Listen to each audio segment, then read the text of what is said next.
अस्सलाम वालेकुम, आदाब। मैं हूं खलील फरहाद और आप देख रहे हैं वर्ल्ड न्यूज़। शुरुआत में नजर डालते हैं हेडलाइंस पर।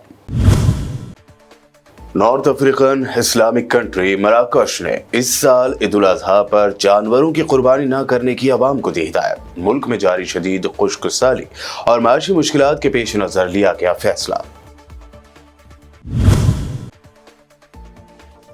सऊदी अरब समेत कई खलीजी ममालिक में आज रखा गया है पहला रोजा। क़िबला अव्वल मस्जिद अक़सा में इसराइल की सख्त पाबंदियों के बावजूद फलस्तीनियों ने तरावी की नमाज अदा की।